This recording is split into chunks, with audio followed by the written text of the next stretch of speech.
we're obviously at a time when it's an extremely dangerous situation between Iran and the United States and for the entire Middle Eastern region. You have said that Iran will retaliate for the targeted killing of General Qasem Soleimani. President Trump has said there would be a disproportionate response if you do that. What do you make of President Trump's threats? Well, I think President Trump, after watching the crowd yesterday, must stop threatening. These people will be further enraged by his threats, and his threats will not frighten us. But what he's showing something, he's showing to the international community that he has no respect for international law, that he is prepared to commit war crimes because attacking cultural sites is a war crime. In this disproportionate response is a war crime. Proportionality is a major principle of international law. But he doesn't care, it seems, about international law. But has he made U.S. more secure? Do Americans feel more secure? Are Americans welcome today in this region? Do they feel welcome? How do they feel about people chanting in the streets of Iraq, in the streets of Moscow, in the streets of Delhi, and everywhere else that they should leave? How do they feel about that? That's the price for arrogance, for ignorance, for lack of respect. But President Trump was saying, and Michael Pompeo was saying as well, that they have intelligence that General Soleimani was planning attacks, imminent attacks, on U.S. targets. They say this was a deterrent attack, and they do say that America is safer today.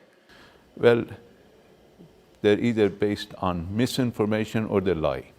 Because General Soleimani's mission was to contain the anger in Iraq following the United States murder of about 25 Iraqis.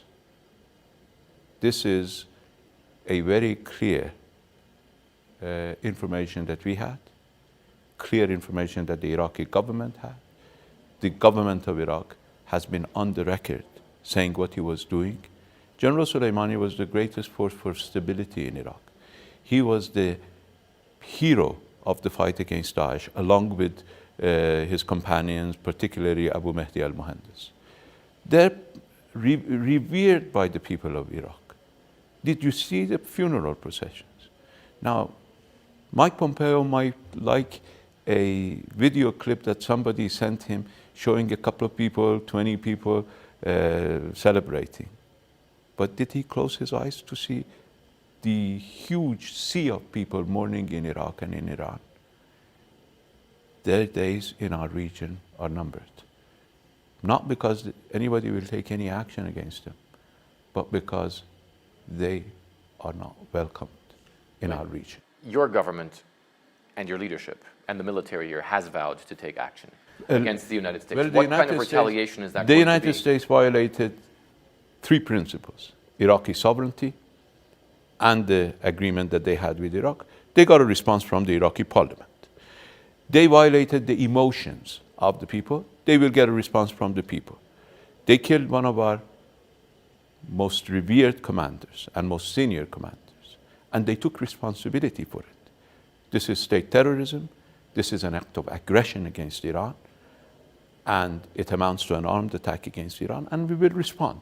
But we will respond proportionately, not disproportionately, because we are committed to law. We are law-abiding people. We're not lawless like President Trump. But how can you respond? Because the U.S. is already pulling additional troops into the Middle Eastern region, and they're saying that they're hardening the defenses of their bases that they have in this region as well. Well, the United States has been in this region for many years and has not brought itself or the region any security. We leave it at that. So you think that you can strike at any point? Well, because you obviously, it's no secret that you control militias in this region, that you have forces that are on your side in this region, in many countries. No, we have people on our side in this region. That's much more important. The United States believes that this beautiful military equipment, according to President Trump, that you spend $2 trillion on these beautiful military equipment. Beautiful military equipment don't rule the world. People rule the world. People. the United States has to wake up to the reality that the people of this region are enraged, that the people of this region want the United States out, and the United States cannot stay in this region with the people of the region not wanting it anymore. The United States and the Trump administration are saying that before the strike on General Soleimani, there were provocations by Iran and forces controlled by Iran. There were bases that were rocketed. There was obviously an American contractor who was killed, and then there was the protests at the embassy, which destroyed the outside of the embassy and laid the embassy under siege. Well, the Iranian consulate in Najaf was burned. Did we take action against anybody? The United States has to realize that people in Iraq are angry, and they take their anger. Of course, they're more angry about the United States than anybody else. But what is important is for the United States to realize, for the Trump regime to realize, that everything in this region was improving. Following the JCPOA, we were having normal elections in Iraq, normal elections in Lebanon, governments coming to office through the democratic process. Negotiations started in Syria. We had the reducing of tension in Syria. Government was established in Lebanon. Government was established in Iraq. What happened?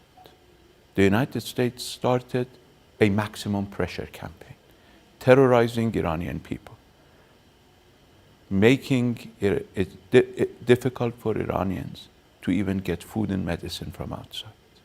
So a war started long time ago by the United States. The United States destroyed stability in this region. The United States undermined security in this region. So one contractor, at least in the last month, 25 Iranian babies died because of EB and because of US sanctions. And that's all terrible, of course, that things like that are happening.